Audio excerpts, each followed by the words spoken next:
రాజ్కోట్ వేదికగా మూడో test match లో భారత్ ఘన విజయం సాధించింది. టీమిండియా నిర్దేశించిన 557 పరుగుల లక్ష్య ఛేదనలో ఇంగ్లాండ్ 122 పరుగులకే కుప్పకూలింది. దీంతో 434 పరుగుల భారీ తేడాతో టీమిండియా విజయకేతనం ఎగురవేసింది. అంతకుముందు తొలి ఇన్నింగ్స్ లో భారత్ 445 పరుగులు చేసింది. ఇంగ్లాండ్ 319 రన్స్ కే పరిమితమైంది. రెండో ఇన్నింగ్స్ ను టీమిండియా 430 పరుగులకు 4 వికెట్ల స్కోర్ వద్ద డిక్లేర్ చేసింది. యశస్వి జైస్వాల్ 214 పరుగులతో డబుల్ సెంచరీ సాధించాడు. 5 టెస్టుల సిరీస్ లో భారత్ 2-1 లీడ్ సాధించింది.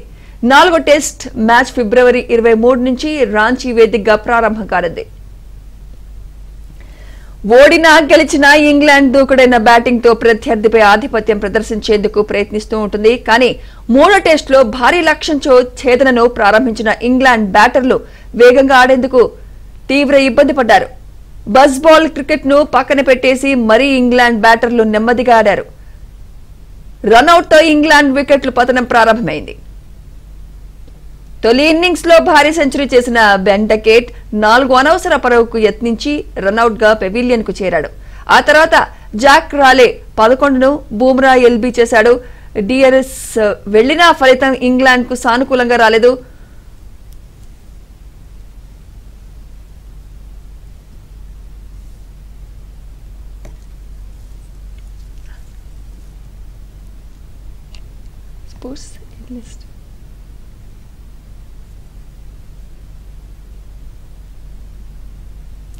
రాజ్కోట్ వేదికగా మూడో టెస్ట్ మ్యాచ్ లో భారత్ ఘన విజయం సాధించింది. ఇదే అంశంపై మరింత సమాచారం స్పోర్ట్స్ అనలిస్ట్ వెంకటేష్ గారు అందిస్తారు. వెంకట్ గారు, ఈ విజయాన్ని మీరు ఎలా చూస్తున్నారు? వండర్ఫుల్ విన్ ఇది సుమిత్ర. ఎందుకంటే ఇంత మ్యాసివ్ విన్ ఇండియా ఎప్పుడు కూడా రన్స్ రూపంలో ఇంత పెద్ద విన్ ఎప్పుడు సాధించలేదు. 434 పరుగుల తేడా అగేన్స్ట్ ఇంగ్లాండ్ టీం. మనకి మొదటి 2 టెస్ట్ లో వాళ్ళు చాలా టఫ్ ఫైట్ ఇచ్చారు. ఫస్ట్ టెస్ట్ వాళ్ళు గెలిచారు, సెకండ్ టెస్ట్ మనం గెలిచినా కూడా ఆ టెస్ట్ లో చాలా చాలా గట్టి పోటీ వాళ్ళ నుంచి మనం ఎదుర్కొన్నాం. కానీ ఈ మ్యాచ్ లో మాత్రం టోటల్ గా ఇండియా డామినేట్ చేసింది. యాక్చువల్ గా ఫస్ట్ 2 డేస్ ముగిసేసరికి పరిస్థితి చాలా సమానంగా ఉంది. వాళ్ళు కూడా అప్పుడు వాళ్ళకి కూడా విజయ అవకాశాలు కనిపించింది. కానీ third day and fourth day రోజున ఇండియా టోటల్ గా డామినేట్ చేసింది. ముఖ్యంగా ఫోర్త్ డే రోజున మనం ఆడిన తీరు, మనం చేసిన రన్స్, తర్వాత ఒక పెద్ద టార్గెట్ వాళ్ళ ముందు 500+ టార్గెట్ పెట్టడం, దాన్ని ఆ లక్ష్య ఛేదన మార్గంలో వాళ్ళు చాలా చేతులు ఎత్తేయడం పూర్తిగా అది మనం చూసాం. ఒక స్టేజ్ లో అయితే వాళ్ళు 60-70 పరుగులకి ఆల్అౌట్ అయ్యే పరిస్థితి కనిపించింది. అంత డామినేట్ చేసింది India. But at last they manage to score 122. But still ఒక మ్యాసివ్ మార్జిన్ 434 పరుగుల తర్వాత ఓడిపోయారు. వాళ్ళ బాల్ థియరీ ఇవన్నీ కూడా ఏం పని చేయట్లేదు ఇండియాలో.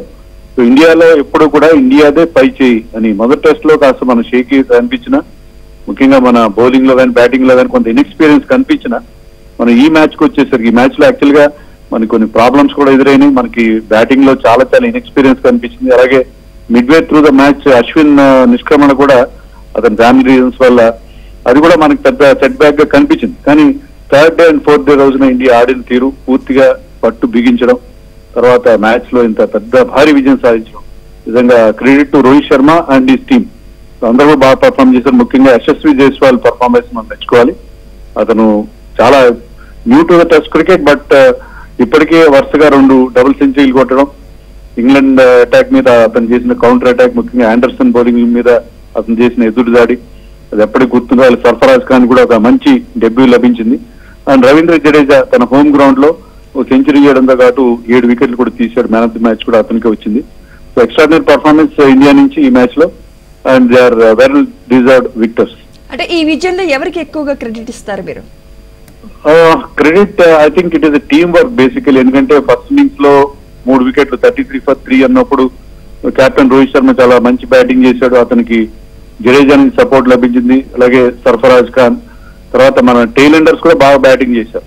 అలాగే బౌలింగ్ విషయానికి వచ్చేసరికి సిరాజ్ బాగా బౌలింగ్ చేశాడు ఇంగ్లాండ్ ఫస్ట్ ఇన్నింగ్స్ లో. ఇక మన సెకండ్ ఇన్నింగ్స్ లో జైస్వాల్ డబుల్ సెంచరీ, తర్వాత Shubman Gill 91 and Sarfaraz Khan 68. And bowling విషయానికి వస్తే సెకండ్ ఇన్నింగ్స్ లో జడేజా గారు 5 వికెట్స్. సో అందర్ contribution, not to forget Kuldeep Yadav. So ఒక్కరిని మనం సింగిల్ అవుట్ చేయడం కష్టం. సో జడేజా అండ్ జైస్వాల్ వీళ్ళిద్దరిది అవుట్ స్టాండింగ్ పర్ఫార్మెన్స్ కనిపించినప్పటికీ it is a team win అని చెప్పాలి. రైట్. థ్యాంక్ యూ వెంకటేష్ గారు. Thanks for your analysis.